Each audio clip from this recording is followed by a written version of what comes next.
France Maghreb 2. Le son ensemble, toute génération avec la musique religieuse évidemment. Et c'est parti pour l'émission Parler Islam. France Maghreb 2, France Maghreb 2. France Maghreb 2, ensemble. Toute génération. Avec bien entendu, comme tous les vendredis, il est là pour évidemment nous faire plaisir et surtout pour ce thème du jour avec l'imam Mohamed Bacharafil qui est avec nous en direct pour l'émission Parler Islam. Salam alaikum Mohamed, imam Mohamed, bonsoir. Wa alaykoum salam wa rahmatullahi ta'ala. Comment allez-vous, cher Moulin? Eh ben ça va très très bien, sauf que je sais pas pourquoi, mais on va essayer d'arranger ça, mais on vous entend. Voilà, on va peut-être baisser là, ça va peut-être être mieux. Ça va très bien. Avez-vous passé une bonne semaine, Imam Mohamed? Alhamdulillah Rabbil. Eh ben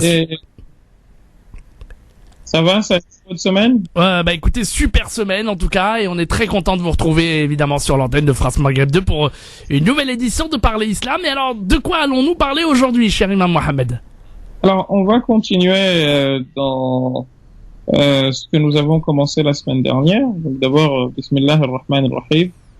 Alhamdulillah wa salatu wa salam ala Sayyidina Rasulillah wa ala alihi wa sahbihi wa man walah. La dernière fois, nous avons parlé de la purification, tahara, si ma mémoire est bonne, cher Moujahid. Et aujourd'hui, nous allons continuer dans cette lancée et toujours dans le but de nous instruire, de voir les différents avis des écoles et ensuite pouvoir laisser à l'auditeur le soin de choisir parmi ces avis-là celui avec lequel elle pense être en pleine adoration de son Créateur. Parce qu'encore une fois, ce n'est ni vous, cher Moujahid, ni moi qui allons répondre des faits et gestes des uns et des autres, mais plutôt tout un chacun. Et c'est pour cette raison que Dieu nous a dit dans le Coran, l'homme n'aura à répondre que de ce qu'il aura fait finalement. Il y a beaucoup de versets dans le Coran qui nous parlent de la responsabilité individuelle, et il se trouve que pendant très longtemps, dans nos écoles juridiques, qui sont ma foi remplies de choses très intéressantes, et d'autres qui sont bien entendu liées au temps, qui varient selon bien entendu les époques, sont sans doute à voir d'une autre manière, mais on y viendra le moment venu, Inch'Allah. Donc, dans cet esprit-là, nous continuons notre échange qui durera, Inch'Allah, aujourd'hui une demi-heure, afin que par la suite, les questions puissent être posées et que nous essayons d'y répondre, toujours, cher Moujahid, en évitant de dire que toutes les questions trouveront réponse, car seul Dieu et une personne qui est inspirée par Dieu, donc un messager ou un prophète, peut répondre à toutes les questions. Toute autre personne, eh bien, Dieu nous dit وَمَا أُوتِيتُم مِّنَ الْعِلْمِ إِلَّا قَلِيلًا. Vous n'avez reçu de la science que très peu de choses, donc c'est pas faire dans la fausse modestie que de dire que cette formule que vous aimez tant, cher Moujahid, n'est plus à utiliser. Nous essaierons, vaille que vaille, de répondre aux questions de nos auditeurs et auditrices, Inch'Allah, mais sans la prétention de pouvoir satisfaire à l'ensemble de leurs demandes, ni répondre à l'ensemble de leurs interrogations. Alors aujourd'hui, toujours dans le domaine de Tahara, cher Moujahid, vous me suivez, j'espère, hein? Avec grand plaisir et avec grande attention. Alors toujours dans l'idée de Tahara, nous avons la semaine dernière parlé de beaucoup de choses en lien avec la définition de l'eau, mais également la notion d'impureté, qu'elle soit physique ou métaphysique. On a ensuite parlé de la femme qui a ses menstrues, de la personne qui est en situation dite de janaba, c'est-à-dire devant prendre une douche. On a parlé de tout cela, comme on a parlé également de tout ce qui touche à comment dire, à la notion d'impureté liée à l'homme comme à l'animal. On a abordé toutes ces notions-là, nos notions de cadavre. Et aujourd'hui, nous abordons ensemble le statut d'une femme, d'un homme qui est en situation de devoir prendre une douche, et si la personne passe à la mosquée. Alors il y a un verset du Coran, le verset 43 du chapitre 4, Surat An-Nisa, dans lequel le chapitre les femmes, Dieu dit Ya ayyuhalladhina amanu, c'est le postulat de départ, ô vous qui avez cru, la taqrabu as-salata wa antum sukara, ne vous approchez pas de la prière en étant en situation d'ivresse, hatta ta'lamu ma taqulun, jusqu'à ce que vous sachiez ce que vous dites, c'est-à-dire jusqu'à ce que vous arriviez à distinguer les propos que vous tenez. Alors, une petite précision là-dessus, c'est que certaines personnes s'amusent à jouer avec les textes en disant que, vous voyez, en fait, il n'est interdit de boire de l'alcool que si on va à la prière. Alors que, en fait, c'est la pédagogie coranique qui est ici en marche, en ordre de marche, si vous voulez, cher Moudjahid, parce qu'au départ, il n'était pas question de brusquer les mœurs des gens, il fallait que, de manière pédagogique, on accompagne les personnes à l'abandon de cette boisson qui, soit dit en passant, était quelque chose que les Arabes de la péninsule, ou en tout cas de l'Hijaz, aimaient beaucoup, pas seulement eux, et c'est la raison pour laquelle, d'ailleurs, dans la littérature arabe, le mot alcool, il y a peut-être près d'1 millier de mots pour désigner l'alcool. Mais bon, on rentrerait pas dans ce domaine-là. Et les Arabes, par définition, ou par habitude, quand ils aiment quelque chose, ils l'appellent par 36 000 mots, raison par laquelle, 36 000 noms, raison pour laquelle, par exemple, vous avez la ville de Jérusalem qui a plus de 1000 noms en arabe. Mais continuons. Donc, Dieu dit La taqrabu as-salata wa antum sukara hatta ta'lamu ma taqulun.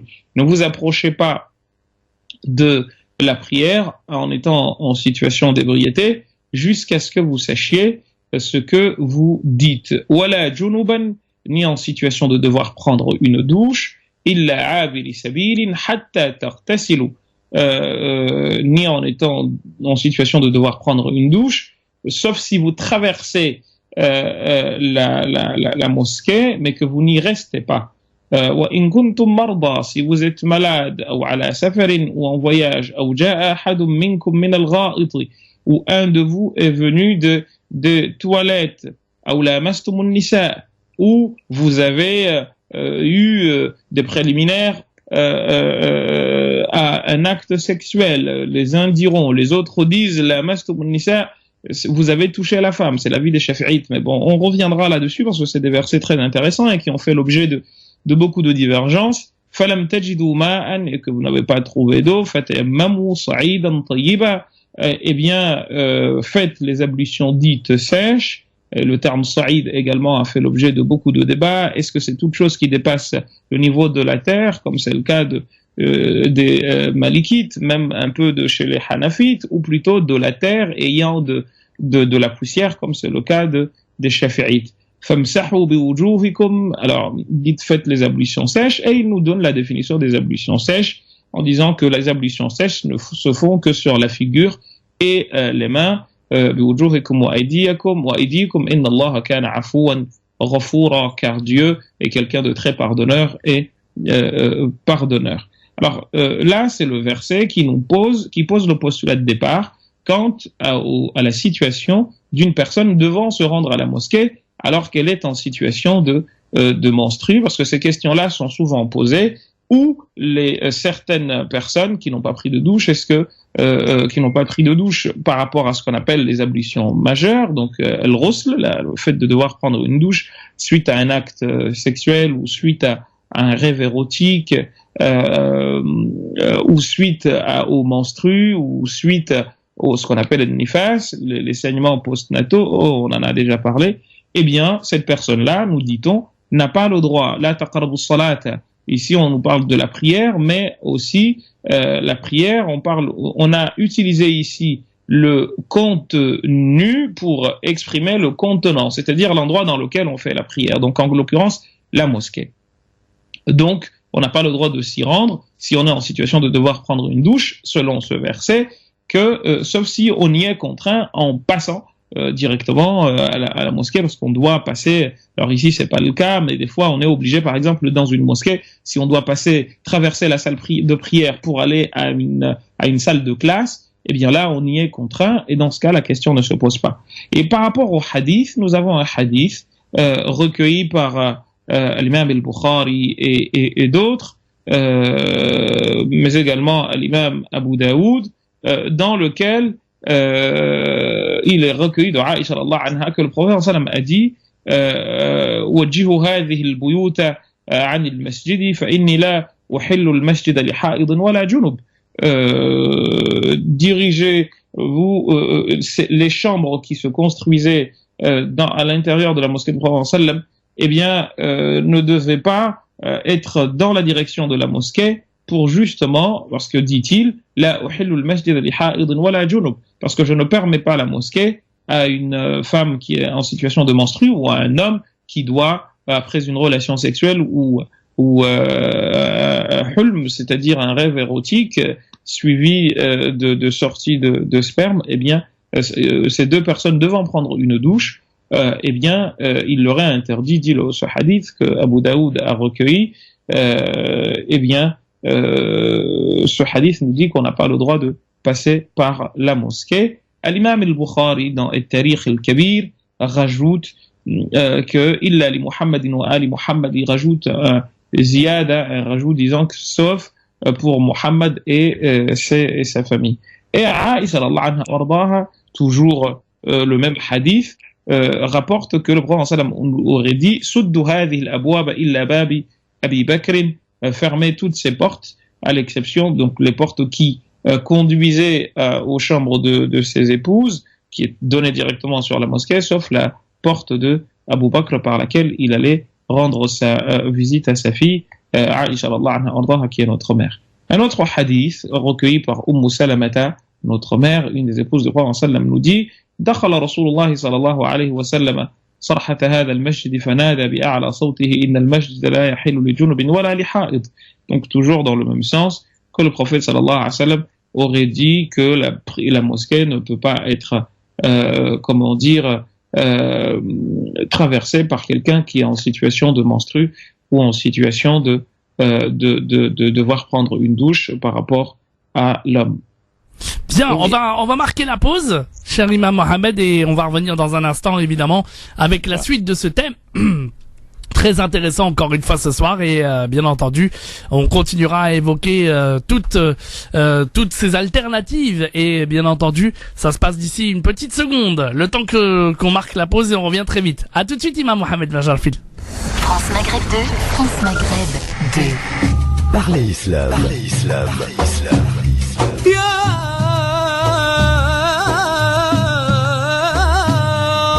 Parlez Islam pour répondre à vos questions, vos interrogations et vos doutes dans la mesure du possible en direct live. Parlez Islam pour mieux le vivre dans notre société. Et en direct live sur France Maghreb 2, il est avec nous évidemment l'imam Mohamed Bajarfil qui est avec nous, et on est reparti avec le thème du jour. Alors on reparle aujourd'hui de la deuxième partie de ce thème dont on avait déjà parlé la semaine dernière, Tahara, si je me trompe pas, et on est en direct avec vous, cher imam Mohamed, pour la suite de l'émission. Naam. Alors, bismillah, donc nous en étions aux preuves avancées par les uns et les autres pour parler de ce statut, du statut juridique donc de la femme qui a ses menstrues ou qui est en situation de devoir prendre une douche suite à une relation intime ou à un homme pareil dans cette situation. Et nous avons vu certains hadiths dont le hadith de Aïcha radhiyallahu anha wa ardaha que l'imam al-Bukhari a recueilli, mais également l'imam Abu Daoud. Nous avons également le hadith de Salama. Il en existe d'autres, très nombreux sur la question. Certains sont authentiques, D'autres ne le sont pas, comme le hadith de Maïmouna, comme un autre hadith d'Aïcha radhiyallahu anha ardaha que vous trouvez dans Sahih al-Bukhari, dans Sahih Muslim, pardon. Vous en avez beaucoup, mais je ne vais pas tous les citer. Je vais m'arrêter sur un autre qui, lui, contrebalance également les autres, parce que tous ceux que j'ai pas cités pourraient rentrer dans la ziyada de l'imam al-Bukhari, quand il a dit dans Tarikh al-Kabir, illa li Muhammadin wa ali Muhammad, sauf donc que la mosquée est interdite à toute personne de prendre une douche, sauf à Muhammad et à la famille de Muhammad. Donc le hadith de Aïcha, le hadith de Maïmouna pourraient rentrer tous sous cette particularisation, mais il y en existe un autre qui lui a fait l'objet de débats, dans lequel le prophète sallallahu alayhi wa sallam, ou plutôt Zayd ibn Aslam, pardon, dit que les compagnons du prophète sallallahu alayhi wa sallam, كان أصحاب رسول الله صلى الله عليه وسلم يتحدثون في المسجد على غير وضوء وكان الرجل يكون جنبا فيتوضأ ثم يدخل فيتحدث.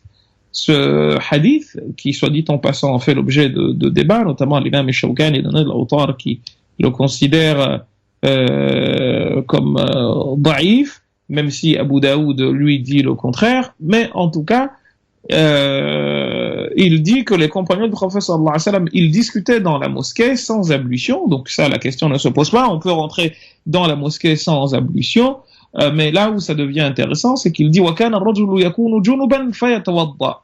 Et que la personne qui devait prendre une douche, si elle n'avait pas eu le temps de prendre la douche, pouvait prendre les ablutions, faire les ablutions, ثُمَّ يَدْخُلْ, et ensuite il rentre dans la mosquée, فَيَتَحَدَّث, et il discutait, parce que c'était un endroit, c'est un des rôles de la mosquée, justement, c'était un rôle d'endroit où tout le monde se trouvait pour échanger.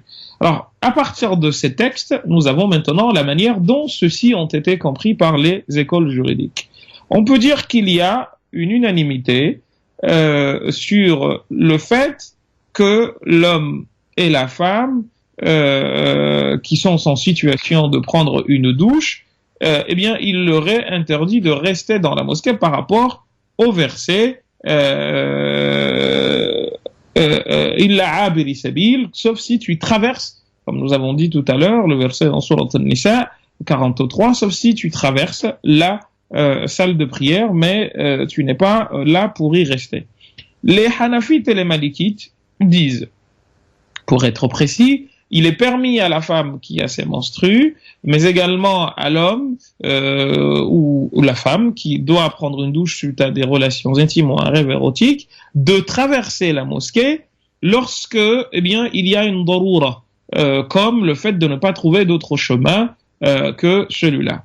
Les Hanbalites et les Shafi'ites disent aussi qu'il est permis à la femme qui a ses menstrues ou qui a les règles, qui a plutôt ce qu'on appelle les saignements postnataux, nifas, il lui est permis de passer dans la mosquée, mais eux, ils avancent une autre explication qui est beaucoup moins contraignante que la première, parce que ils disent que in aminat talwithahu, si bien entendu elle n'a pas peur de salir la mosquée. Alors aujourd'hui, on peut dire que c'est une situation qui ne se pose pas, et eux se sont appuyés sur le hadith de Aïcha, dont on n'a pas parlé tout à l'heure, mais qui est dans Sahih Muslim, où le prophète sallallahu alayhi wa sallam aurait dit à Aïcha, ou a dit, pardon, à Aïcha, nawilini al-khumrata min al-masjidi, lui aurait demandé de lui ramener al-khumra, ça peut vouloir dire beaucoup de choses, dont un endroit, quelque chose par lequel on met du parfum, mais ça peut également être un tissu qu'on étale, et également le hadith de Maïmouna, dont on a parlé tout à l'heure, mais ils disent que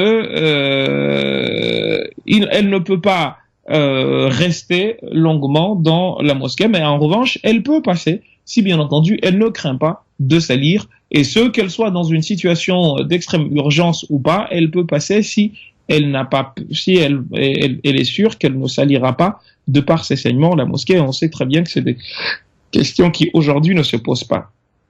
Les Hanbalites, eux, se sont, en plus de cette position, distingués en disant que elle peut rester à la mosquée si après la rupture, l'arrêt des saignements, elle a fait les ablutions, mais elle n'a pas encore pris la douche. Ce dont on a parlé la semaine dernière par rapport à la possibilité ou par rapport aux relations intimes qu'un homme et une femme peuvent avoir si la femme a eu ses règles qui se sont terminées, mais et qui ne s'est pas encore lavé. Donc on est à peu près ici dans la même configuration, à ceci près que eux ils disent que si le sang s'est arrêté, mais que la femme elle a fait des ablutions, même si elle ne s'est pas encore s'est pas encore lavée, eh bien il n'y a pas de problème, elle peut rester. Et ils se sont appuyés sur des propos attribués aux compagnons du prophète sallallahu alayhi wa sallam. Donc à partir de là, cher Moujahid, on peut dire la chose qui suit. C'est que cette question nous est souvent posée. Là, on a répondu à cette question. Est-ce que ou non, on a le droit, la femme a le droit de passer à la mosquée pour ceci ou cela? On a vu qu'il y a deux avis essentiellement. L'avis des Hanafites et des Malikites qui est beaucoup plus dur, qui dit que elle n'a pas le droit de traverser, comme l'homme aussi n'a pas le droit de traverser, de rentrer dans la mosquée, de traverser, sauf s'il n'a pas d'autre choix que de passer par la mosquée. Par exemple, dans la mosquée d'aujourd'hui, où il y a des salles de classe pour enseigner, pour donner des cours d'alphabétisation ou d'arabe ou de théologie, eh bien, si on y est contraint, on n'a pas le choix, on passe. Ça, c'est l'avis de ces deux écoles. On a vu l'avis des Hanbalites et des Shafi'ites qui, eux, disent que à partir de l'instant où la personne n'a pas peur de salir l'endroit par les saignements, eh bien, elle peut passer, mais à condition qu'elle n'y reste pas, avec la petite précision des Hanbalites qui disent que si les saignements se sont arrêtés et qu'elle n'a pas encore pris la douche, eh bien, il lui est permis de rester à la mosquée, si bien entendu, à la femme, hein, on parle ici, hein, si bien entendu, elle a fait les ablutions. Et on peut rajouter à cela que les Hanbalites vont aller plus loin dans cette histoire, en disant que même l'homme peut aussi rester dans la mosquée si l'homme qui doit prendre une douche, qui a eu des relations intimes avec son épouse et qui n'a pas pris de douche, eh bien il peut rester dans la mosquée si bien entendu il a fait les ablutions, étant donné le hadith dont on a parlé tout à l'heure, où on a dit justement que si l'homme que les compagnons du prophète sallam étaient à la mosquée et que celui parmi eux qui voulait continuer les discussions mais qui était en situation de devoir prendre une douche, il devait faire les ablutions et continuer dans la mosquée à discuter et échanger avec les autres. Donc ça c'est la situation qui, si vous voulez, cher Moujahid, dans ce sens, sans aucun problème par rapport aux quatre écoles. Maintenant, il reste une école qui est très respectable, l'école dite Zahirite, pour laquelle la chose est la suivante. Eux, ils disent, la femme peut passer à la mosquée, elle peut même y rester sans aucune condition, parce que le verset dit, et ça c'est l'avis d'Ibn Hazm, le verset dit, la taqrabu as-salat, ne vous approchez pas de la prière. Mais il dit pas le lieu. Donc à partir de là, lui il dit que toutes les traditions recueillies dans ce sens, eh bien il dit c'est des traditions qui peuvent être débattues par rapport à la chaîne de transmission. Il a démontré par A plus B que la plupart n'étaient pas authentiques. Il donne par exemple le hadith que le Bukhari a recueilli, dans lequel on nous apprend à Dua sallallahu anha qu'il y avait une femme qui est venue voir le prophète sallallahu alayhi wa sallam alors qu'elle venait d'accoucher. Elle est venue voir le prophète sallallahu alayhi wa sallam parce qu'elle a été affranchie, et le prophète sallallahu alayhi wa sallam lui a trouvé un petit endroit dans la mosquée dans lequel eh bien il l'a laissé. Eh bien à partir de là, Ibn Hazm dit c'est une femme qui est dans la mosquée, qui reste dans la mosquée, Et comme on sait, l'habitude des femmes, c'est elles peuvent avoir elles peuvent avoir des règles et ça ne pose aucun problème, ça n'a jamais posé de problème. Donc à partir de là, il dit que c'est possible de rester, à la femme de passer à la mosquée sans aucun problème. Cela, c'est l'avis que Ibn Hazm va mettre en avant, comme également il a avancé le cas de ceux qu'on appelle Ahl al-Saffa. C'est des gens qui étaient des pauvres et qui venaient dans la mosquée du prophète, mais qui avaient un endroit, une place particulière dans la mosquée du prophète sallallahu alayhi wa sallam, et pour lesquels il y a eu des versets du Coran qui ont été révélés, notamment dans Surat al-Kahf, wa la ta'du 'aynaka 'anhum turidu zinata al-hayat ad-dunya, etc. Donc c'est des gens qui étaient là, des hommes qui habitaient dans la mosquée, et il dit que certainement certains parmi eux étaient en situation de devoir prendre une douche, et pourtant ils y restaient. Donc là vous avez, si vous voulez, les avis qu'il faut par rapport à la personne qui doit passer dans la mosquée, si c'est une femme ou un homme en situation de devoir prendre une douche. Je pense qu'on va prendre une petite minute de pause, cher Moujahid, oui. Et ensuite on continue. Tout à fait, on va revenir d'ici quelques instants sur France Maghreb 2 et tout à l'heure vous pourrez poser vos questions sur ce thème évidemment à l'imam Mohamed Bajrafil dans un instant. 0892 23 99 50 étoiles et le choix numéro 1. À tout de suite. France Maghreb 2, France Maghreb 2. Parlez Islam.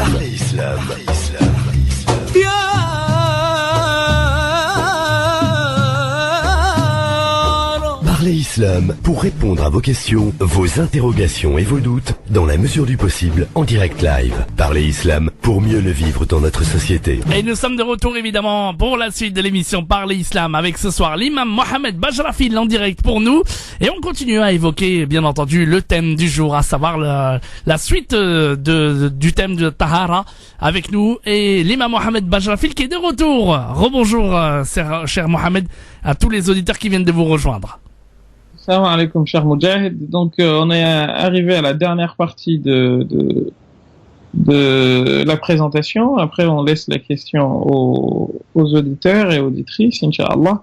C'est maintenant le statut de la personne. C'est aussi des questions qui nous sont récurremment posées, qui est en situation de devoir prendre une douche. Est-ce que elle peut ou non toucher le Coran, lire le Coran, etc. Il y a un verset du Coran que tout le monde connaît, qui est dans Surat al-Waqi'a, c'est toujours le postulat de départ, dans lequel Dieu dit Innahu laqur'anun karimun fi kitabin maknunin la yamassuhu illa al-mutahharun tanzilun min rabbil alamin. Notamment la yamassuhu illa al-mutahharun. Ce verset nous dit, c'est le verset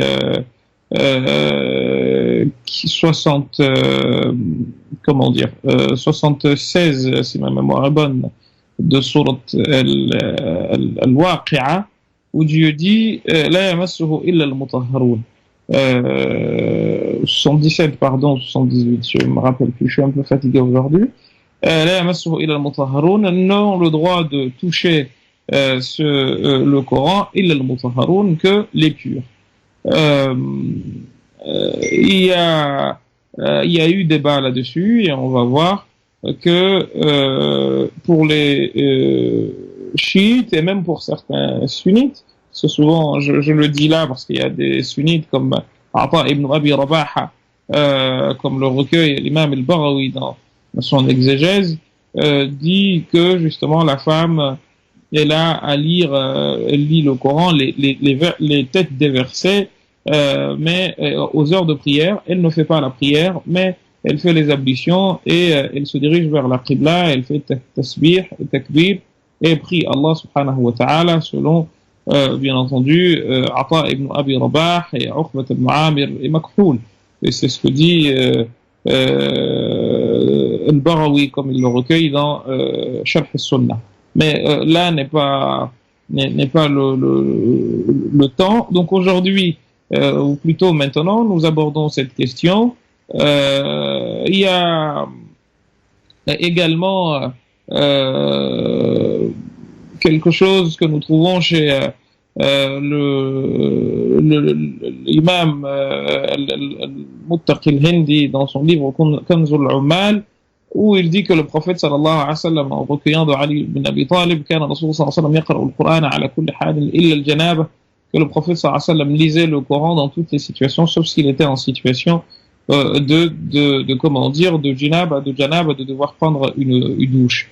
Nous avons également dans Sunan ad-Daraqutni, même si le hadith est considéré comme très très faible, le hadith de Ubaydah as-Salmani, où il dit qu'Ana Umar ibn Khattab yakrahu an yaqra ar-rajul al-Qur'an wa huwa junub. Plutôt Umar ibn Khattab, il détestait il n'aimait pas trop que l'on lise le Coran en étant en situation de janaba.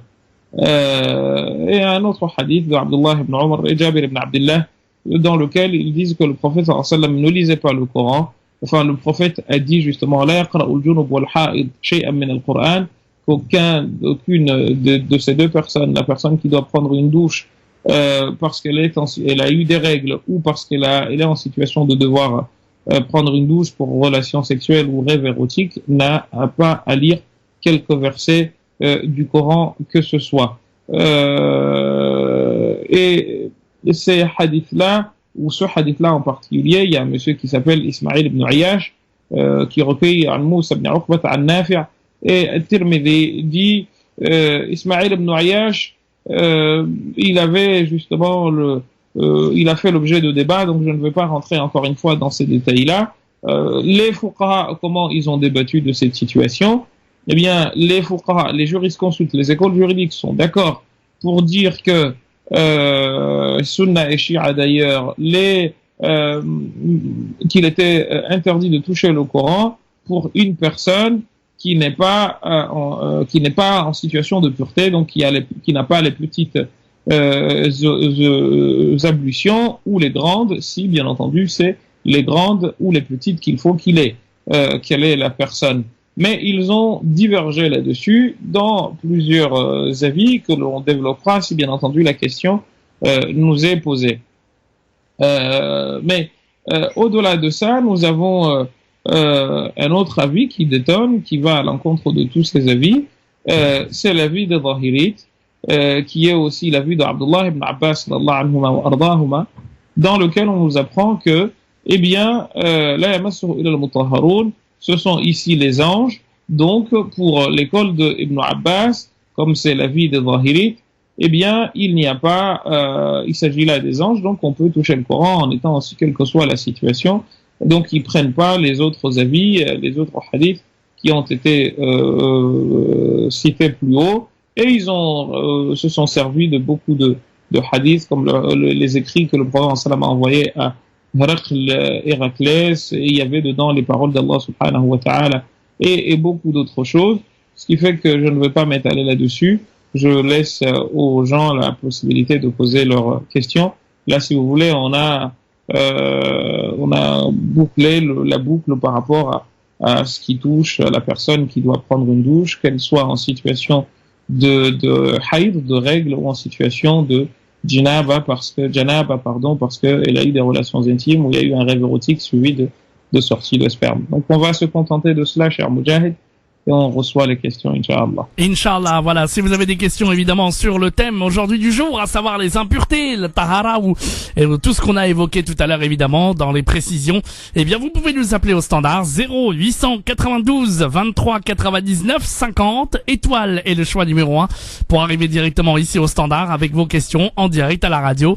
L'imam Mohamed Bajrafil vous répond évidemment 0892 23 99 50 et ce jusqu'à 21h pour vos questions en direct sur le thème du jour aujourd'hui, sur le thème des impuretés, sur le thème de tout ce que vous avez pu entendre tout à l'heure et sur lequel vous voulez quelques précisions.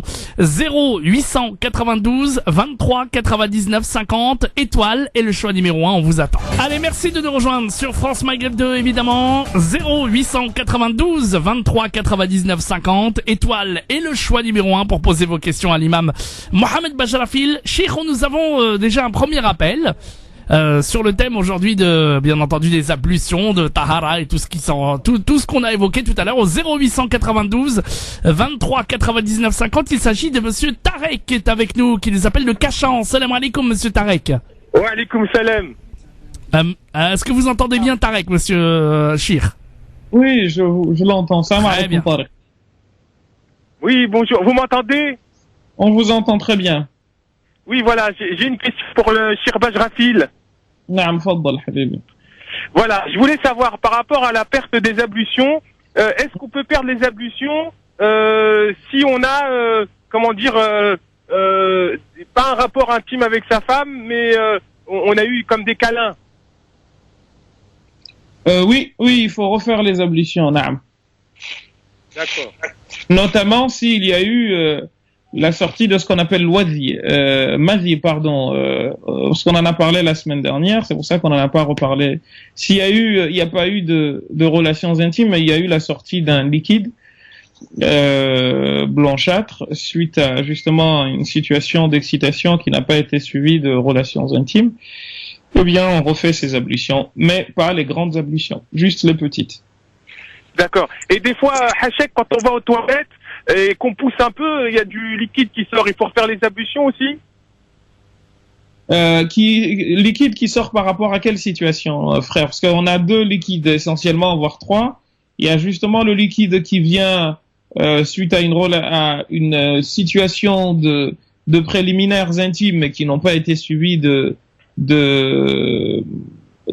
relations intimes, ou ce qu'on appelle wadi, parce qu'on a porté quelque chose de lourd et qu'il y a un liquide qui sort. Dans tous les cas, tout ce qui sort, pour faire simple, tout ce qui sort des deux orifices nécessite qu'on fasse les ablutions. Comme ça, de manière claire, c'est bouclé. Oui, mais pour les grandes, alors, on fait comment? Est-ce qu'on est obligé? Non, les grandes ablutions, c'est si vous êtes un homme, si vous avez eu il y a deux situations ou trois. Je vous souhaite la troisième pour le plus tard possible. La première situation, c'est une situation de rêve érotique sur sortie de sperme ou simple sortie de sperme. Vous avez du sperme qui sort, il faut que vous preniez une douche. Deuxième situation, c'est si vous avez eu une relation intime avec votre épouse, quand bien même il n'y a pas eu de sortie de sperme. Dès l'instant où il y a eu une relation intime où les deux sexes se sont rencontrés, eh bien, il y a, bien entendu, une douche à prendre. Et troisième situation, c'est la mort. Et je vous la souhaite le plus tard possible. Ah, merci, à vous aussi. Wallah al-Adim, je vous souhaite une très longue vie. Je vous aime beaucoup, Cheikh. Moi aussi, barakallahu fik, nous tous, Inch'Allah. Machallah. Eh ben, merci beaucoup, Tarek, de votre appel, en tout cas. Non, c'est rien, merci. Barakallahu fik, merci beaucoup. Et ben voilà, ça c'est des questions comme ça qui interpellent tous les auditeurs et on y répond évidemment sur le thème de l'odo, sur le thème Tahara, sur le thème de ce qu'on a évoqué tout à l'heure. Continuez à poser vos questions. N'hésitez pas vous aussi, mesdames, si vous voulez plus de précision. 0892 23 99 50, étoile est le choix numéro 1. Vous arrivez directement ici au standard et bien entendu l'imam Mohamed Bacharafil vous répond en direct sur France Maghreb 2. N'hésitez pas. 0892 23 99 50, étoile et le choix numéro 1. Vous arriverez directement ici au standard. On va revenir d'ici 30 petites secondes, le temps d'accueillir d'autres appels. Et puis vous aussi donc mesdames, messieurs, sur le thème évidemment de Tahara, en tout cas sur l'impureté, vous pouvez nous appeler et poser encore vos questions en direct. On vous attend 0892 23 99 50. Et on est avec vous évidemment et on répond à toutes vos questions en direct sur France Maghreb 2, 0892 23 99 50 sur le thème Tahara. Aujourd'hui sur l'impureté, évidemment, Imam Mohamed Shir, on a plein de questions évidemment au standard. 0892 23 99 50. On va accueillir Houssine qui nous appelle de la région parisienne. Salam alaikum Houssine. Alaikum salam. Salam alaikum. Wa alaikum salam wa rahmatullahi wa barakatuh, habibi. Je veux demander une petite question, mais pas le thème d'aujourd'hui. Est-ce que c'est possible ou pas? On essaye de suivre le thème, s'il vous plaît. Sinon, écrivez. C'est pas aujourd'hui, on laisse la prochaine fois. Oui, la prochaine fois. Là, alors, moi, vous m'avez dit que c'était sur le thème du jour. Non, mais j'ai pas dit ça. Non, j'ai pas dit ça. C'est pas grave. C'est pas grave. Mais allez, c'est pas grave. Vous nous rappelez avec quand il y aura le thème abordé. Merci beaucoup. Il y a pas de souci. Oui. Avec plaisir. À bientôt. 0892 23 99 50. On revient d'ici une seconde. Who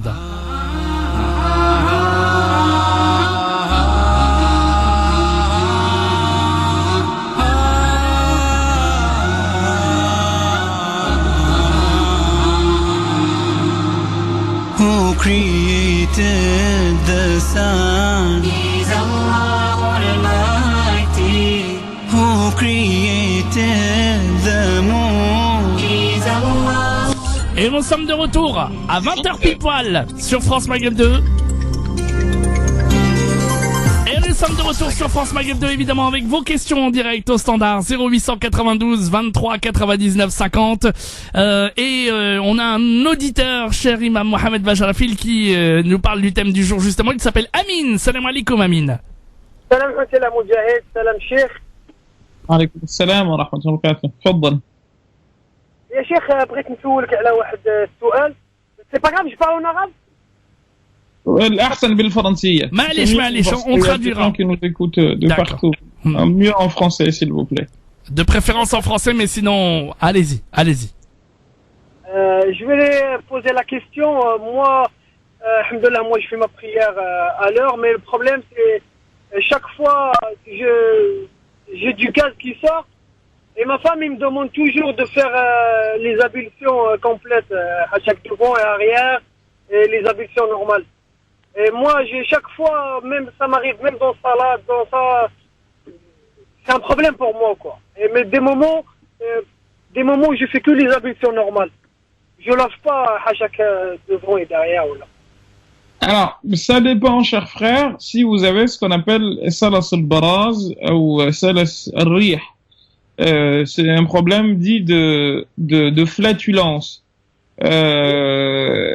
En fait, si vous êtes en situation de prière et que ça vous arrive, mais que c'est pas quelque chose qui vous arrive tout le temps, non, là vous n'êtes pas concerné. Mais si vous souffrez de flatulence, ça, il y a un autre cas. Justement, là, on est traité comme une femme qui a des saignements qui sont en dehors de ses saignements habituels. Là, vous continuez, vous n'allez pas à chaque fois arrêter la prière pour aller, refaire les ablutions. Là, vous êtes dans une situation particulière. En revanche, si en fait il vous arrive de ne pas être dans cette situation, eh bien vous attendez de ne pas être dans cette situation pour faire la prière, notamment si les heures sont suffisamment longues comme c'est le cas en été. Si j'ai bien compris votre question, votre femme vous demande de refaire les ablutions à chaque fois que vous les perdez, même si vous n'êtes pas dans la prière. Non, c'est pas une obligation. En revanche, c'est quelque chose de très recommandé. Enfin, de très recommandé, de recommander. D'accord. C'est vous recommandé avez compris. De se laver de manière générale ou quoi? Voilà. Donc là, c'est bon. Si vous êtes, parce que c'est quelque chose qui se soigne médicalement, hein, le problème de flatulence. Mais si ça vous arrive, comme tout le monde, de lâcher un gaz, etc., eh bien, il ne vous est pas obligatoire de refaire les ablutions si vous n'êtes pas dans l'obligation de devoir toucher le Coran ou de faire la prière ou de faire tawaf, si bien entendu vous êtes dans une de ces trois situations. Si vous êtes dans une de ces trois situations-là, oui, vous refaites les ablutions, si bien entendu vous ne souffrez pas de problème de flatulence, de salas al-rih. Si c'est le cas, là vous avez un traitement particulier en jurisprudence, vous n'avez pas à refaire à chaque fois que vous allez avoir un gaz qui va sortir, refaire les ablutions puisque vous êtes malade, et dans ce cas, vous continuez votre prière normalement. Parce que moi, il y a que du gaz qui sort, hein. Il y a pas de liquide, il y a rien. Non, mais le gaz rend les ablutions, Habibi. Oui, bien sûr, ça remplit les ablutions, mais après, c'est pas, est-ce que c'est une obligation de se laver? Non. Alors j'ai vu qu'il y a aussi quelque chose que les gens ont l'habitude de faire. Je vous remercie, cher frère, de me le rappeler. c'est, moi je l'ai vu dans pas mal d'endroits où les gens, quand ils vont aller faire les ablutions, ils s'obligent de partir dans les toilettes hachak pour aller soi-disant nettoyer les parties intimes et ensuite venir faire les ablutions. Je vous dis tout de suite, ça n'a rien à voir avec les ablutions. Il faut abandonner ces trucs-là. C'est pas. J'ai lu ça dans un livre il y a très très longtemps. Il y a même l'imam Shawkani qui a écrit un livre dans ce sens pour dire que c'était n'importe quoi, même certains savants malikites, parce que justement c'était soi-disant par précaution. Sauf que si la notion de précaution est ici avancée, ça veut dire qu'il faut changer les habits.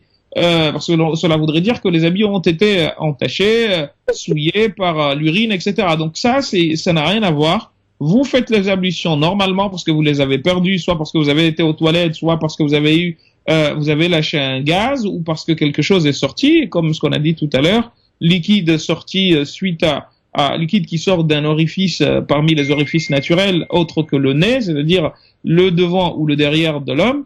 Eh bien là, vous refaites vos ablutions, sauf si bien entendu il s'agit de sperme, auquel cas il faut faire les grandes ablutions. Donc ça, c'est seulement ce qu'il faut faire, Habibi. Vous n'avez pas même si le gaz sort, si vous êtes en situation de prière, il faut arrêter et vous allez faire vos ablutions. Si bien entendu, encore une fois, vous n'êtes pas malade. Mais si vous êtes malade parce qu'il y a des gaz qui sortent tout le temps, là non. Alors, ce que j'ai bien compris, si vous voulez me dire chez Manstinjaj. Voilà, vous faites pas le... Voilà, mais Istinja, non. Allô? نعم ما تستنجيش بدون استنجاء ندير الوضوء نتاعي كل وضوء كل لي زابيلسيون نورمال. Exactement, خلاص الاستنجاء لا علاقة له بالوضوء. Ça n'a aucune relation avec les ablutions. D'accord, Cheikh. La communauté musulmane vous remercie. On est très heureux d'avoir un chef comme vous. حياك الله ورعاك الله يبارك فيك حبيبي. وشكرا للمسيو مجاهد على هذه الميسيون اللي راه يدير لنا. Merci beaucoup. Avec plaisir, monsieur. Merci beaucoup. Barakallahu fik. À bientôt.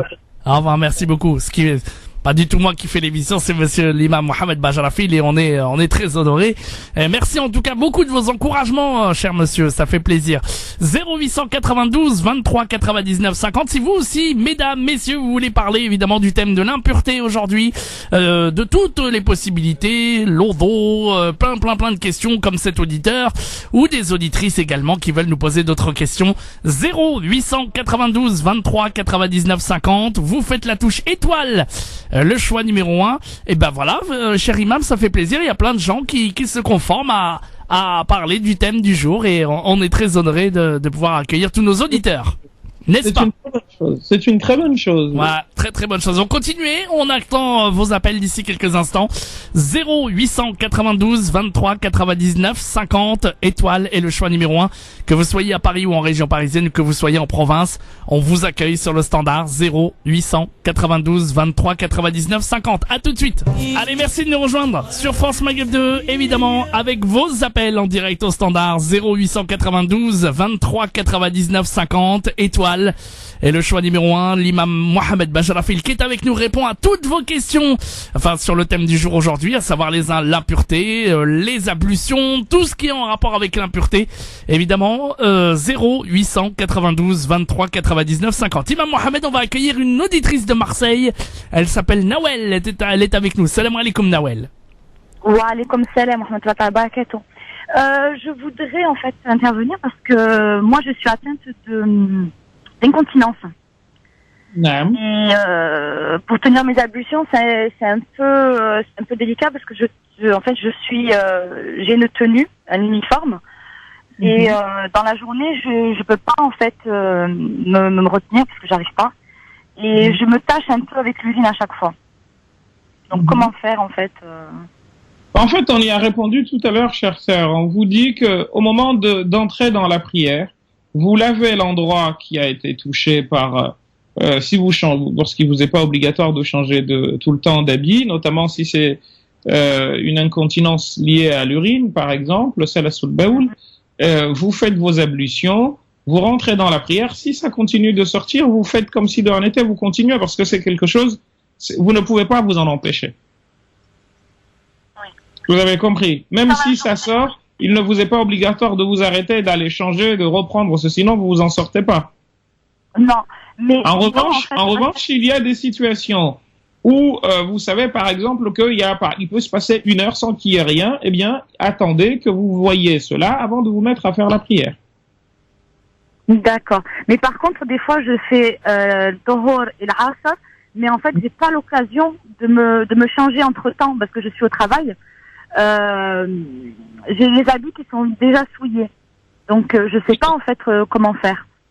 Non, encore une fois, chère sœur, si c'est permanent, vous ne pouvez pas. Si en revanche, en fait, il vous suffit pas. Il faut pas que vous rentriez chez vous. C'est très simple, ma sœur. Vous allez nettoyer l'endroit, même si vous êtes au travail, vous pouvez le faire. Et comment vous le faites? Vous dégagez la souillure, vous en dégagez l'odeur, vous en dégagez la couleur, ou vous en dégagez le goût, hachak. Donc, c'est seulement ce qu'on vous demande de faire avant de rentrer dans la prière.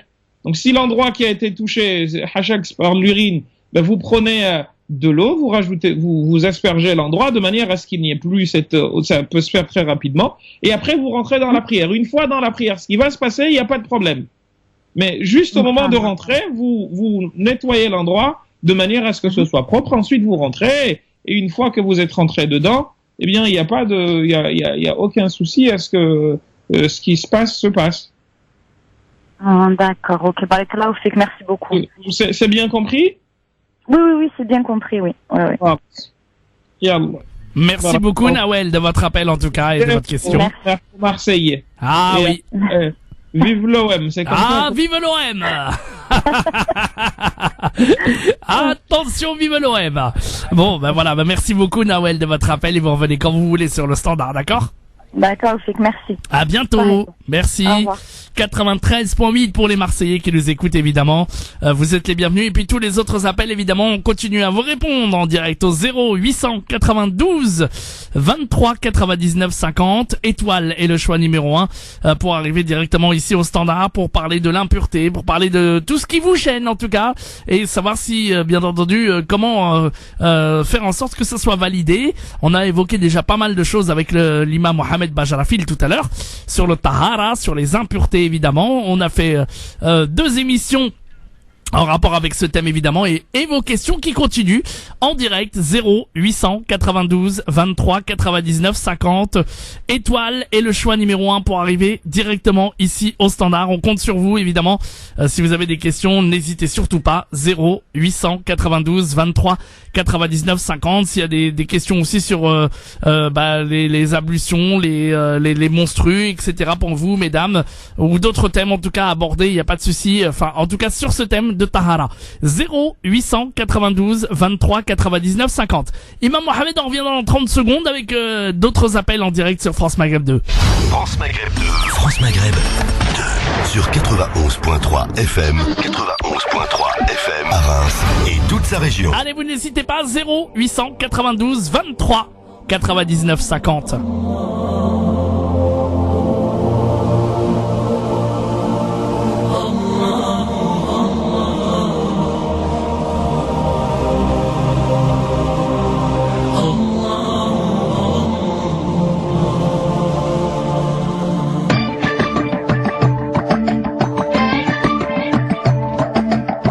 Allah the Almighty, Allahu Allah, protect me and guide me, Allahu Allah, oh, to your love and mercy, Allahu Allah, Ya Allah, don't deprive me, Allahu Allah, from beholding your beauty. Allez, en direct sur France Maghreb 2, 0892 23 99 50, étoile est le choix numéro 1. Pour répondre à toutes vos questions, nous avons Mehdi qui est avec nous de Fontenay-aux-Roses. Salam alaikum Mehdi. Wa alaikum salam wa rahmatullah ta'ala wa barakatuh. Ma question est bon bien sûr sur le thème du jour qui est la souillure, tout ce qui est les malpropretés, etc. Ouais, les impuretés, ouais. Concernant les impuretés, ouais, exactement. Une question toute bête, qui me paraît bête mais qui a peut-être son importance. Quand Hachek je rentre aux toilettes et que nous rentrons pour uriner aux toilettes, malgré qu'on se lave, etc., pour rentrer après dans la salle de bain pour faire l'eau d'eau, souvent, j'ai l'impression que souvent, au moment de nous rincer le nez, vu qu'on souffle et que ça impute quand on souffle avec le nez, on tire un peu sur les abdos, et ce qui fait que des fois, j'ai l'impression d'avoir peut-être une goutte d'urine qui sort. Après, bien sûr, avoir été aux toilettes. Mais je continue le dos normalement. Est-ce que je fais bien ou faut-il que je repasse aux toilettes pour nettoyer ou éventuellement si une goutte est sortie? Là, vous faites pas bien. Là, vous devez nettoyer l'endroit. Mais de ce point de vue-là, les fuqaha ont donné des conseils. Je me rappelle, ça vous fait rire un peu quand on faisait les cours de fiqh. Vous me renvoyez 30 ans en arrière, mon frère. Je crois que c'était dans Al-Muqaddim al-Hadramiya ou plutôt dans Safinat al-Salah qu'il était abordé cette question. Là, je vous parle de fiqh shafi'i, mais je pourrais vous donner d'autres livres dans l'école malikite, par exemple. Et on nous disait que pour s'assurer que l'urine est entièrement sortie, on nous disait de faire un cri, mais en gargarisant ici justement. Et comme quand vous tirez avec le nez. Eux, ils disaient qu'il fallait pousser un cri du fond de la gorge qui monte et que cela aide le petit reste à sortir définitivement. Donc, utilisez cette méthode.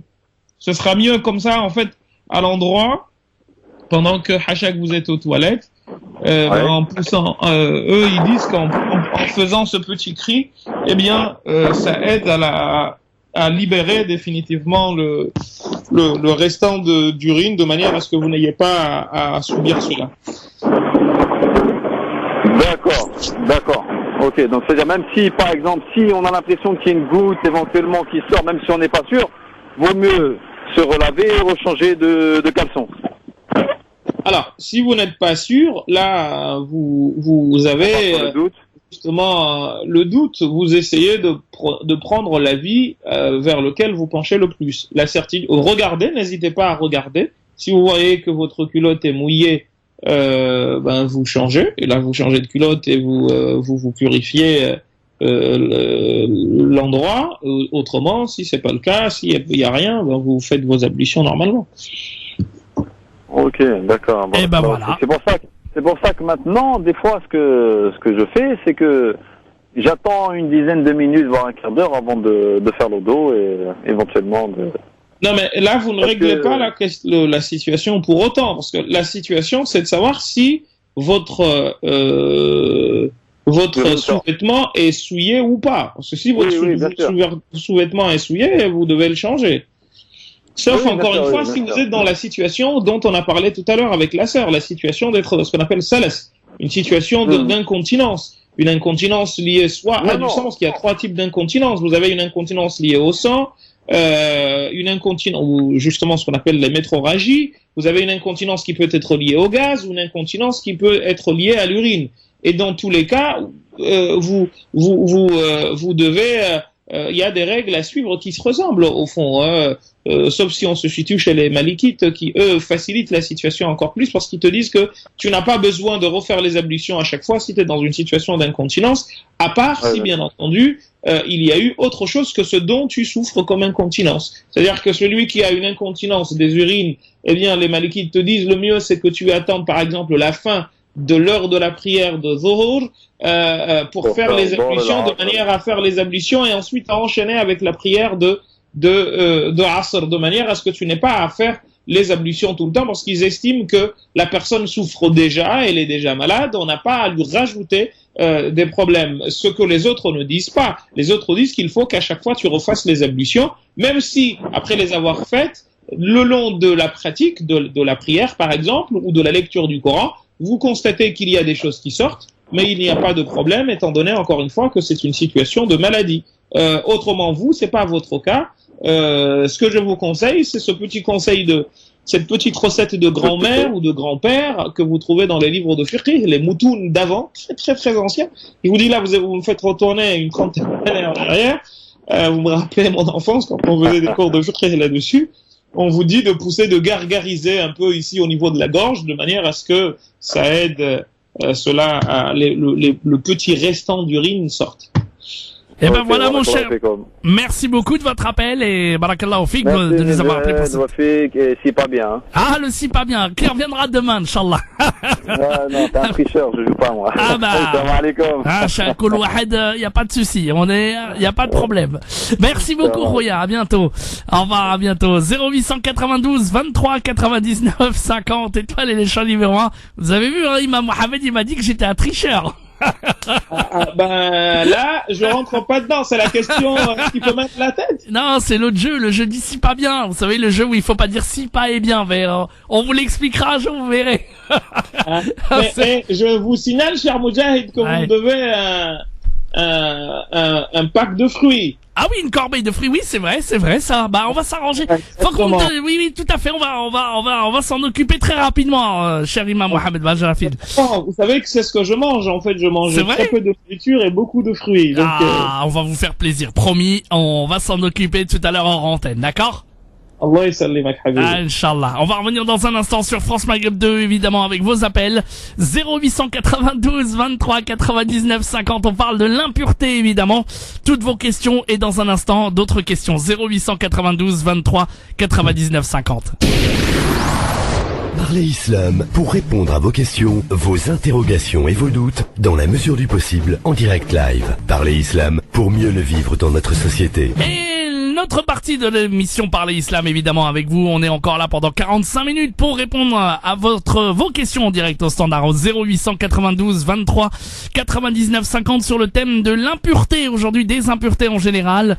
Et vous avez, vous êtes très très nombreux à nous appeler sur le thème du jour et à répondre au thème 0892 23 99 50. Cher Imam Mohamed, on va retourner à Marseille. On est très écoutés aujourd'hui à Marseille sur le 93.8. C'est Saïd qui est avec nous. Salam alaikum Saïd.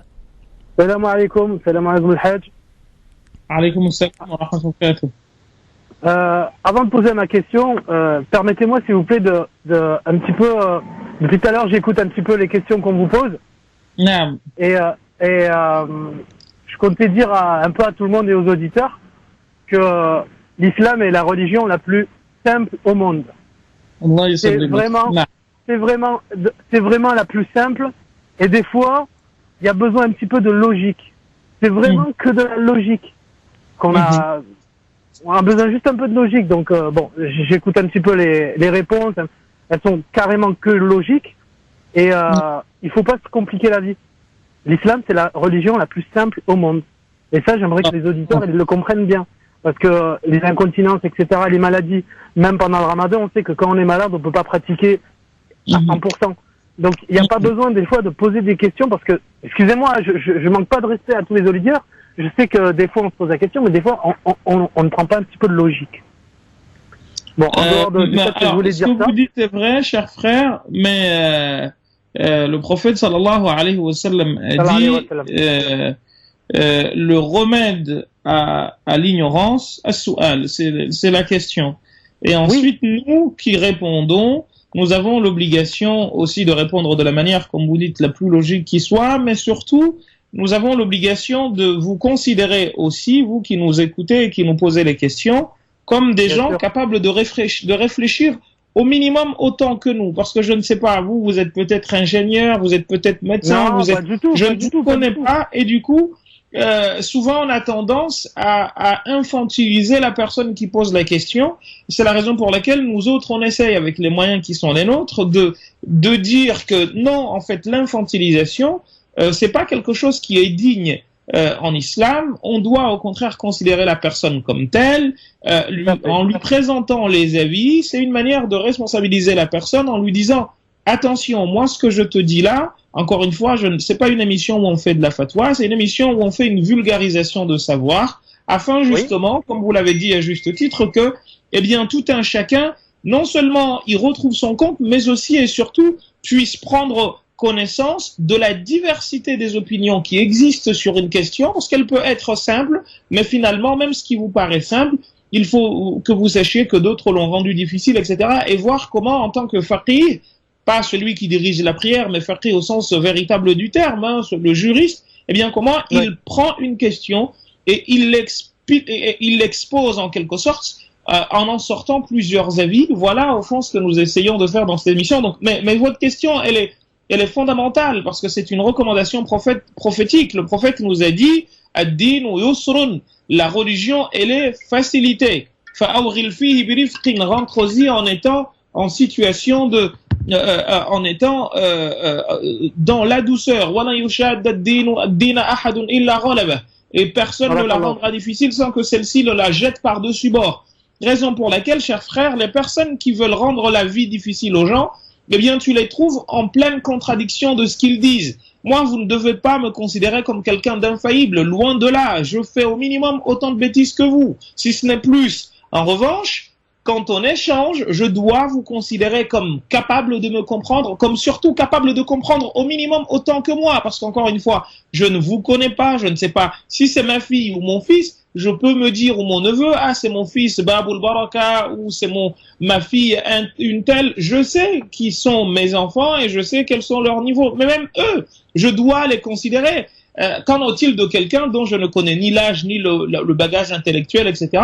C'est pas parce qu'encore une fois, je suis là, on dit que je suis imam, que j'ai la prétention de tout connaître. Loin de là, il se peut que je me trompe, et dans ce cas, il ne faut jamais hésiter de dire, peut-être que frère Mohammed, même le terme shir, vous savez, moi, j'aime pas trop ces histoires de comment dire, il y a trop de, comment vous dire, il y a trop de protocoles chez nous.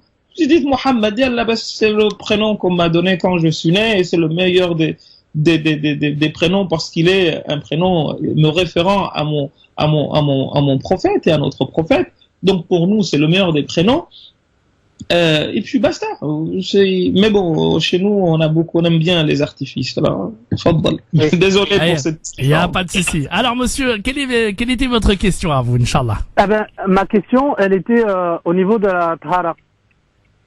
C'est vrai que je sais pas trop en fait. C'est l'âge de la tahara. Est-ce qu'il y a vraiment un âge ou est-ce que on peut le faire quasiment à la naissance? Parce que je sais qu'il y a certains hôpitaux qui le font à la naissance. Donc je sais pas si il y a un âge. Vous parlez de tahara, de ce qu'on appelle le khitan, la circoncision. Parce que aussi ça s'appelle tahara. Oui. Allô? Oui. Oui, là vous parlez de ce qu'on appelle le khitan, c'est la circoncision, qui s'appelle également tahara. Mais le tahara dont on parlait ici aujourd'hui, c'est tahara des ablutions, de tout ce qui est purification, etc. Même si cela est vu aussi comme une sorte de purification, cher frère. Naam, je vous écoute. Oui, ben justement, parce que justement, j'ai pas du monde dans ma famille, mais je veux dire, je connais certains enfants qui ont quasiment 12 ou 13 ans, qui sont pas encore circoncis, et pourtant ils commencent à faire la prière, etc. Donc quand j'en parle à leurs parents, ils me disent ouais, pas encore, je sais pas, peut-être bientôt là, etc. Mais est-ce qu'il n'y a pas vraiment un hadith ou quelque chose dans le Coran qui précise justement un âge ou une, je sais pas, un âge à laquelle il faut vraiment être circoncis, ou est-ce que c'est vraiment quelque chose qui n'est pas prévu dans l'islam? Alors, la circoncision, elle n'est pas obligatoire pour 3 écoles. Elle est obligatoire pour les chafi'ites. Pour les 3 autres écoles, elle est très recommandée. Ok? Parce que ça fait un peu partie, je pense, un petit peu de... je vous entends très mal, hein, ça coupe. Oui, ça coupe, cher monsieur. Alors, Ah oui, ben il a du mal à capter avec son portable. On va essayer de le retrouver. On va essayer quand même de répondre à sa question. On répond à la question. Allô. Ah oui, voilà, ça y est. Oui, vous êtes de retour. Allez-y. Oui, je disais en fait, c'est par rapport à l'hygiène. Moi et un peu culturellement, on a toujours circoncis, c'est par rapport à l'hygiène. Après, est-ce que c'est quelque chose qui est fard ou est-ce que c'est quelque chose qui est pas fard? Non, mais c'est ce que je vous ai dit. Je vous ai dit que ce n'est pas obligatoire. Ce n'est obligatoire que pour l'école chafi'ite. Voilà. Pour les 3 autres. Alors, la première personne à s'être circoncise, c'est Ibrahim, alayhi salam. On dit qu'il se serait circoncis à l'âge de 80 ans, etc., etc. Donc, mais c'est très recommandé chez les autres parce qu'on a un hadith du prophète sallallahu alayhi wa sallam qui dit que,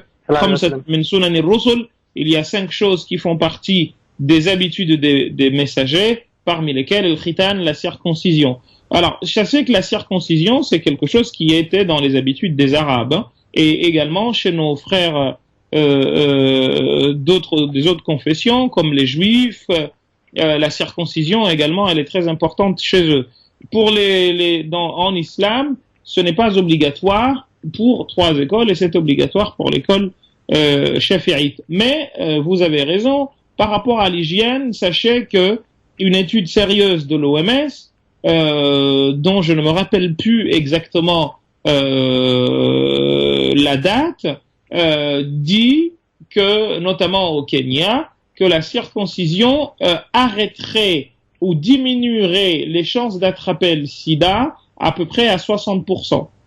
Donc c'est quand même quelque chose de très très très important, raison pour laquelle je pense qu'au Kenya, où il y avait à peu près 1 million de personnes qui étaient atteintes du sida, eh bien ils ont rendu obligatoire, je pense là-bas, la circoncision. Donc c'est pas quelque chose d'anodin. Alors plus tôt c'est fait, mieux c'est.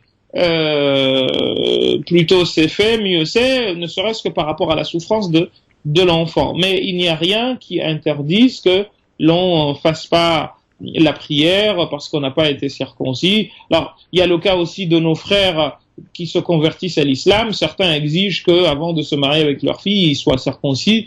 C'est n'importe quoi. Ah, voilà, parce que vraiment, c'est une question à laquelle je me suis confronté. J'ai dit, mais qu'est-ce que je peux dire? Bon, effectivement, donc c'est culturel, plus culturel que religieux. Oui, mais il y a les deux. Religieusement, parce qu'il y a même un repas que l'on fait quand on a fait le khitan, quand on a fait la circoncision. Donc c'est pas non plus quelque chose qui descend, qui débarque du hasard. On dit d'ailleurs que le prophète sallallahu alayhi wa sallam, il y a eu un débat. Est-ce que Oulida Martounan, Martou' as-surr biyadi al-qudra al-ilahiyya, comme le dit Ja'far al-Barzanji, est-ce qu'il serait né avec le nombril coupé déjà et la circoncision, est-ce qu'il serait né circoncis? D'autres disent وقيل ختنه جده بعد 7 ليال سوية وأولم وأطعم وسماه محمدا. Certains disent qu'il aurait été, toujours c'est le Ja'far al-Barzanji dans le Mawlid al-Barzanji, c'est son grand-père, Abdul Muttalib, qui l'aurait circoncisé au 7e jour, justement, au jour de ce qu'on appelle le Sbour, le fameux Sbour chez les musulmans, notamment de tradition maghrébine. Voilà. Merci beaucoup, le Hajj, pour cette réponse. Bonsoir à tous et merci de m'avoir laissé l'opportunité de passer à la radio. Avec plaisir. Poser ma question. Avec grand plaisir. À bientôt, alaykoum salam. Merci Marseille. Salut, bye bye, merci beaucoup. Si vous permettez, en espérant que le frère nous entende, parce qu'il y a une chose qui vient de me traverser la tête, c'est que pour les shafi'ites, c'est tellement important que si la personne meurt en n'étant pas circoncise, eh bien, on lui fait deux lavages, hein. Il y a les lavages, les ablutions sèches, et ensuite les ablutions normales. C'est-à-dire qu'on lave la personne, on lui fait les ablutions sèches et on lui fait le lavage aussi, hein. Si on n'a pas eu le temps de faire. Ça, c'est uniquement pour les shafi'ites pour lesquels c'est obligatoire. Très bien. Parfait. Et ben voilà pour notre ami en tout cas de Marseille en tout cas. Vous pouvez continuer évidemment, on parle des impuretés aujourd'hui. Vous avez des questions à poser sur le thème du jour, vous êtes les bienvenus. 0892 23 99 50 étoile est le choix numéro 1 pour arriver directement ici au standard. On vous répond évidemment sur ce thème. Aujourd'hui, on continue à accueillir vos appels, on marque une petite pause. Le temps de vous accueillir si vous avez une question sur les impuretés, sur l'odo, sur ce qui annule la prière par rapport aux impuretés. Ou pas, eh bien n'hésitez pas, vous êtes les bienvenus. 0892 23 99 50. Pareil pour vous mesdames, si vous avez des questions à poser sur ce thème, eh bien n'hésitez pas. 0892 23 99 50. Vos questions en direct sur France Maghreb 2. Et l'émission Parler Islam sur France Maghreb 2, évidemment avec vos questions sur la Tahara, le thème, le chapitre Tahara qui est évidemment en direct sur France Maghreb 2. Toutes les thèmes de Tahara d'ailleurs, hein, visiblement qui sont là, on parle de plein de choses évidemment.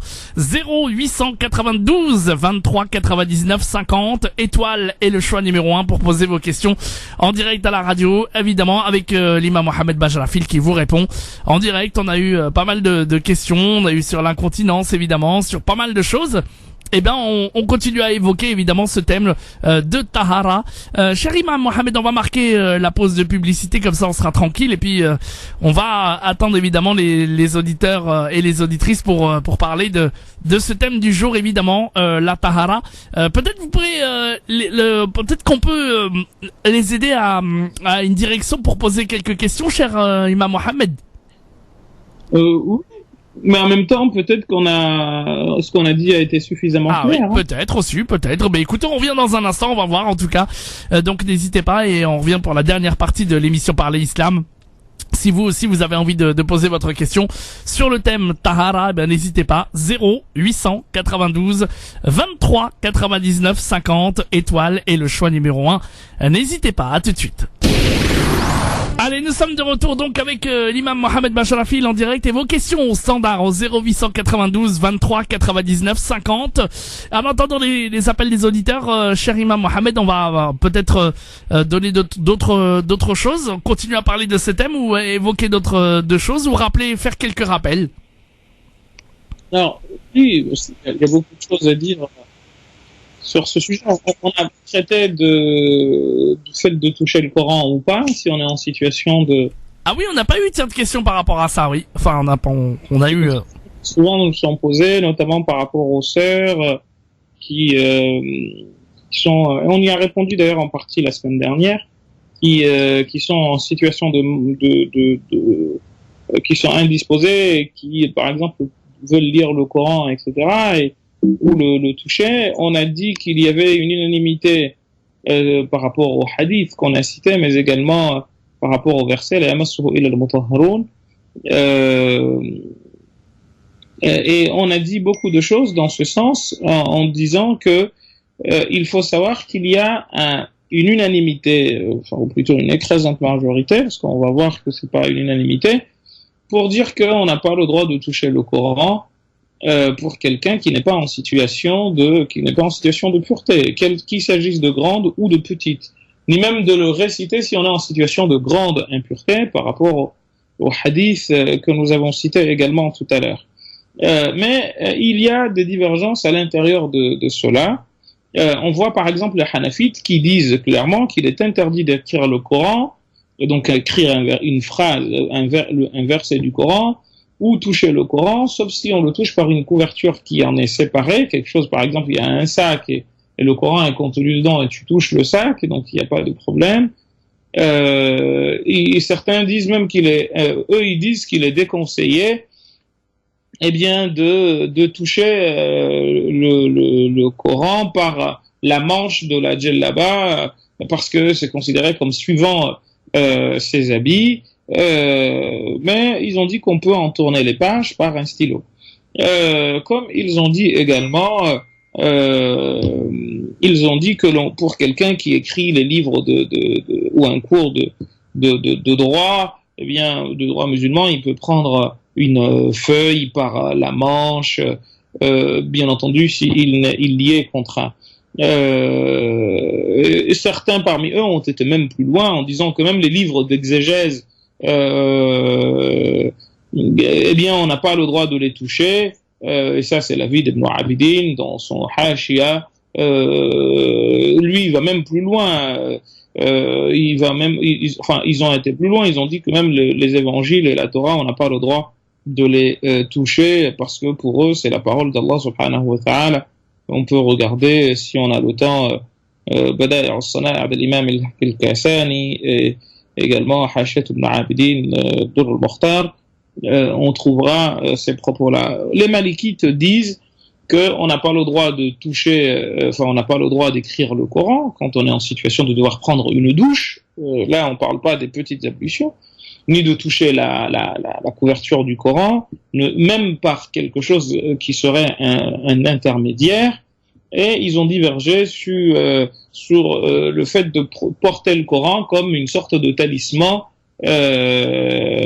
Et pour eux, on n'a même pas le droit de le transporter, ne serait-ce que, par exemple, en le tenant, en le suspendant à quelque chose pour le tenir. Donc ça, on peut regarder Mukhtasar Sidi Khalil, on trouvera tout ce que je vous dis, notamment à la page 22 et à la page 17 ou 18, si ma caboche est fraîche.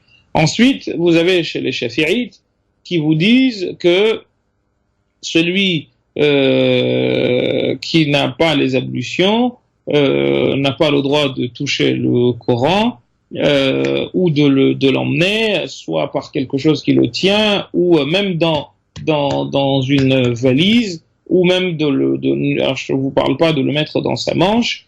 On n'a pas le droit de toucher les marges, ni la peau. Ils ont divergé sur la situation le cas de tourner les pages par un bout de bois. Et l'avis le plus véridique chez eux, c'est que on peut amener les livres de science qui contiennent le Coran,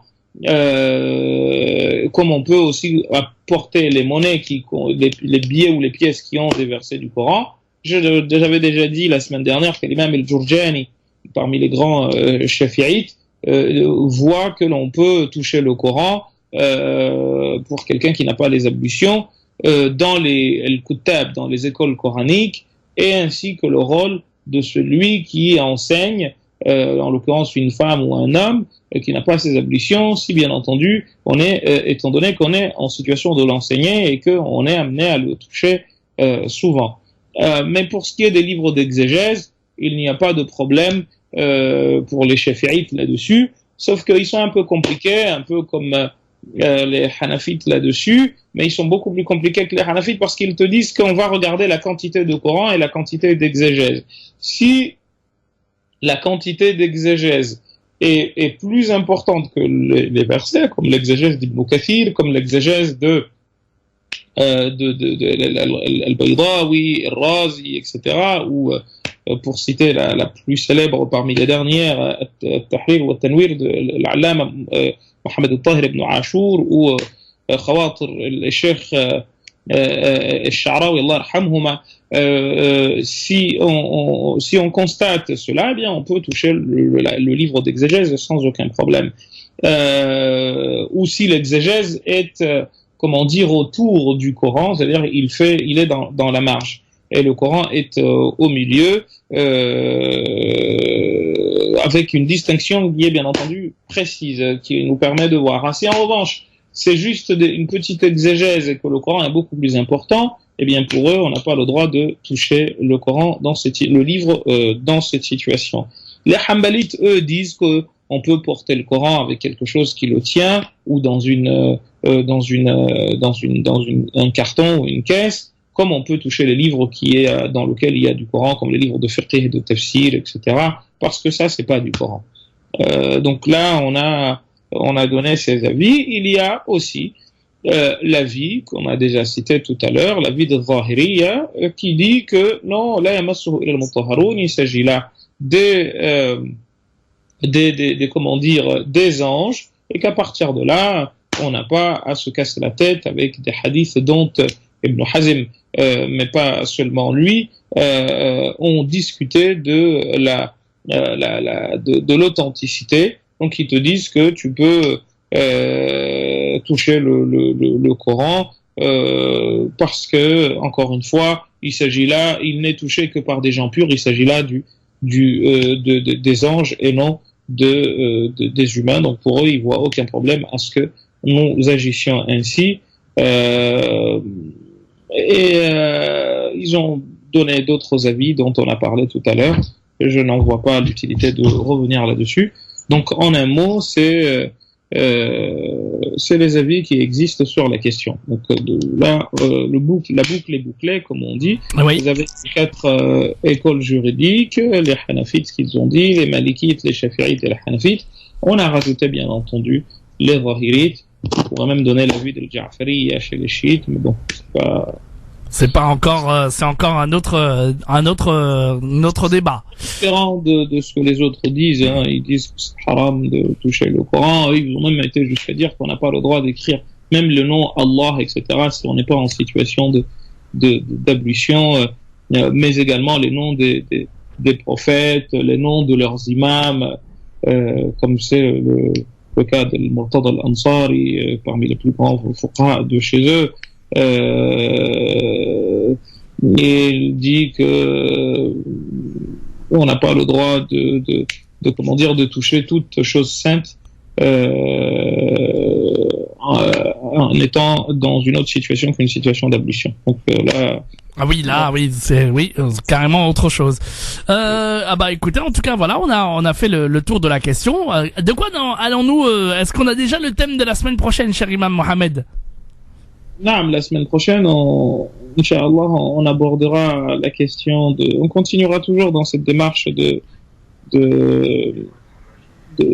simplification et de vulgarisation du savoir, de manière à ce que ces questions-là, on y répond, de manière à ce que si la personne prochainement pose la question, on puisse lui dire, on a déjà traité ça, allez écouter le cours de tel jour, de tel jour. En fait, je suis en train de faire un peu comme un cours que je donne à mes étudiants, mais cette fois-ci ouvert à tout le monde pour que, eh bien, les questions que souvent les gens se posent, eh bien, on puisse y répondre directement. Donc, la semaine prochaine, Inch'Allah, on abordera, on restera toujours dans le thème de Tahara. On finira avec l'istihada, les métroragies, même si on en a déjà parlé aujourd'hui et encore la semaine dernière, pour ensuite arriver aux ablutions, montrer les différents avis, parce qu'il y a à boire et à manger dans les ablutions, cher Moujahid. Oui. Quels sont les piliers des ablutions, qu'est-ce qui rend les ablutions, etc. Et comme je vous l'ai dit la dernière fois, cher Moujahid, j'aimerais que, eh bien, il y ait que les gens aient un stylo et une feuille pour retenir les avis. Et ensuite, le malikite, s'il veut rester malikite, il le reste. S'il veut rester shafi'ite, il le reste, etc., etc. Mais juste que vous compreniez que ces avis-là existent et j'essaye tout le temps de vous donner les preuves sur la base desquelles ils ont divergé pour ensuite pouvoir vous permettre de choisir en connaissance de cause. Voilà, cher Moujahid. Avec grand plaisir. Et ben voilà, donc la semaine prochaine on abordera donc les ablutions, qu'est-ce que sur le thème de Tahara toujours, mais cette fois-ci en rapport avec les ablutions. Voilà, donc ça se passera donc dès la semaine prochaine, hein, notez bien, à partir de 19h jusqu'à 21h, l'imam Mohamed Bajrafil. On vous laisse quand même conclure cette émission comme il se doit, cher imam, avant de vous retrouver évidemment dès la semaine prochaine. Peut-être quelque chose à dire avant de conclure pour cette émission Parler Islam d'aujourd'hui. Alors, ce que j'ai à dire, c'est que, encore une fois, à travers nos échanges, on part du principe que ce que nous pensons être définitivement acquis d'une certaine manière, eh bien, l'idée c'est de nous montrer qu'il existe d'autres manières de voir cette chose que nous pensions acquise. C'est vraiment ce que nous essayons d'impulser comme démarche ici, la diversité des avis, sans se moquer de quelque avis que ce soit, sans forcément vous dire que je suis convaincu de tel avis davantage que de tel autre. Le but est encore une fois un échange de vulgarisation. Vraiment, on essaye de vulgariser au maximum. C'est pour cette raison qu'on essaye d'inviter tout le monde à rester dans le thème du jour afin de nous aider de développer davantage. Et je remercie les frères et sœurs qui ont posé leurs questions. Ah oui, aujourd'hui ils ont été... Je n'avais pas abordé la notion de salas el-baraz ou salas al-rih ou salas el-bawl. On n'avait pas abordé ces problèmes d'incontinence, je les avais pas abordés, mais grâce à leurs questions, j'ai pu les aborder, donc je les en remercie. Ils nous font déjà gagner du temps, parce qu'encore une fois, c'est des situations qui se posent, et des questions qui se posent, ma foi, très souvent, parce que, eh bien, faisant partie de la vie, cher Moujahid, avec l'âge, certains avec des dérèglements de santé, eh bien, des problèmes pareils arrivent, et personne n'en est à l'abri, cher frère. On peut être atteint de telle ou telle maladie qui en entraîne une autre, Allah yahfad. Donc, encore une fois, il ne faut pas avoir peur d'aborder ces questions, parce qu'encore une fois, c'est des problèmes de santé, somme toute banals, avec lesquels les gens vivent au quotidien. Voilà, cher Moujahid, la fin ce que j'avais à dire comme mot de fin. Et puis, si vous avez, vous, cher Moujahid, des questions, posez-les. Alors, il y a Christophe qui m'a envoyé un message pour me dire, ah non, à Paris, on dit vive Paris, comme je sais que c'est un grand supporter du Paris Saint-Germain. Exactement. Je dis aussi allez Paris. Je suis pas très bon. Ah bah moi non plus, pas du tout. Bien jouer. Je vous raconterai, cher Moujahid, que quand j'étais petit, je ne savais pas bien jouer parce que je jouais pas beaucoup il y avait un frère qui s'appelle Mohamed Mabrouk. Ouais. Et il était très bon au foot. Il est au bled, mais peut-être qu'il y a des gens qui écoutent et qui vont lui rapporter. Quand il était capitaine, lorsqu'il était un peu plus grand que nous, et quand il faisait ses équipes, et moi, comme j'étais pas bon du tout, il m'a demandé de réciter le Coran avant de me prendre dans son équipe. Pas mal du tout. C'est ce que l'on fera, Inch'Allah, quand on constituera l'équipe. Vous allez me faire la même chose. Mais bon, maintenant, je suis un peu mieux quand même. Ah, vous êtes bon maintenant. Vous êtes un bon footballeur alors. Ah, je joue comme David Ginola, attention. Bah, très bien, très bien. Bon, moi je suis toujours aussi mauvais. Hein. Ginola qui a fait perdre en 93 ou 14 l'équipe de France le match, et apparemment c'est rebelote, c'est France-Bulgarie. Donc, voilà, vous en savez mieux que moi encore, vous savez les choses mieux que moi. Imam Mohamed, en tout cas, mille merci à vous de nous avoir accompagnés pour cette émission Parler Islam. On vous retrouve évidemment dès la semaine prochaine, Inch'Allah, pour cette émission à partir de 19h. Le rendez-vous est déjà pris. Allah yabarak fik. Salam alaikum wa rahmatullahi. Wa alaikum assalam. Dans un instant, Gad à partir de 22h, l'ami Youssef Hachmaïd qui sera là pour vous accompagner. Quant à moi, je vous retrouve dès demain 14h.